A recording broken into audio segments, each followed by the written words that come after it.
வணக்கம் நண்பர்களே. இந்த வாரம் நாம் டாக்டர் முரளி ஒயிட்டின்ற நம்ம இந்த சேனலில் டேப்லெட் காஃபி காம்போவை பற்றி தாங்க பார்க்க போகிறோம். மில்லியன் கணக்கான ஜனங்க காலையில் காப்பியோடு தான் ஆரம்பிக்கிறாங்க.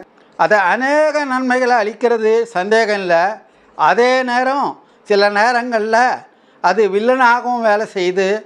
முக்கியமாக காப்பியோட சில மாத்திரைகளை ஒரே நேரத்தில் சேர்த்து சாப்பிட்டா அது பிரச்சனைகளை உண்டு பண்ணுது.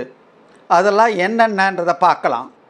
காஃபியில் இருக்கிற கஃபீன்ற பொருளானது இந்த மருந்துகளோட இன்டராக்ட் செஞ்சு அந்த மருந்துகளுடைய விநியோகம், உறிஞ்சப்படுதல், மெட்டபாலிசம், வெளியேற்றம் எல்லாத்தையும் பாதிக்குது.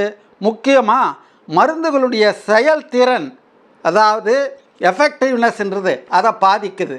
முதல்ல ஆன்டிபயாட்டிக்ஸ், நுயிர் கிருமிகளை எதிர்த்து போராடுற இந்த ஆன்டிபயாட்டிக்ஸ் காப்பியோடு சேர்த்து சாப்பிட்டா அமைதியின்மை, தூக்கமின்மை, இதய துடிப்பு அதிகமாதல் முதலிய பிரச்சனைகள் ஏற்படலாம்.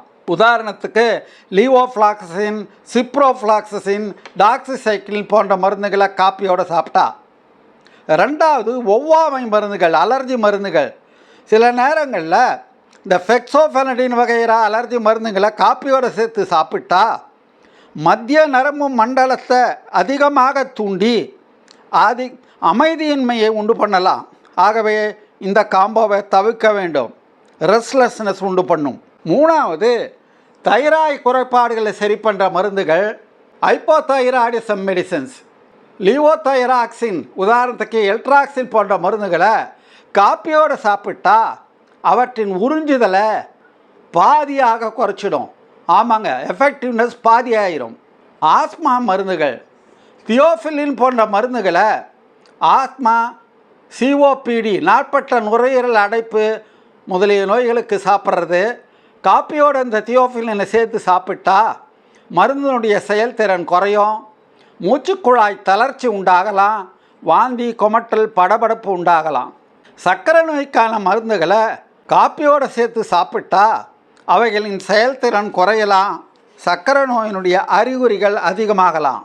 அல்சைமர் நோய், அறிவாற்றல் செயல்பாடு குறைபாடு நோய், அல்சைமர்ஸ் டிசீஸ்ன்ற இங்கிலீஷில்.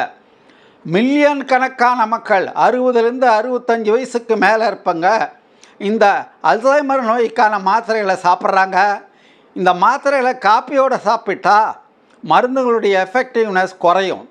உதாரணத்துக்கு டோனாபெசில், ரிவாஸ்டிக்மின், கெலாண்டமின் போன்ற மருந்துகள். இந்த அசிட்டைல் கொலையினை பாதுகாக்கிற இந்த மருந்துகளுடைய திறமை காப்பியோடு சேர்த்து சாப்பிட்டா குறைஞ்சி போகும். இந்த மருந்துகளை தவிர மன அழுத்த மருந்துகள், வார்ஃபாரின் போன்ற பிளட் தின்னர்ஸ், மயக்க மருந்துகள், ஆன்டி அரித்மியா மருந்துகள், மெட்டோப்ரலால், வெராப்பமில் போன்ற பிபி மருந்துகள் காப்பியோடு சாப்பிடும்போது செயல்திறன் குறையலாம். இதை தவிர்க்க வேண்டும். மருந்துகளை எப்போதும் தண்ணீரோடு சாப்பிட்றது தான் பெஸ்ட்டு.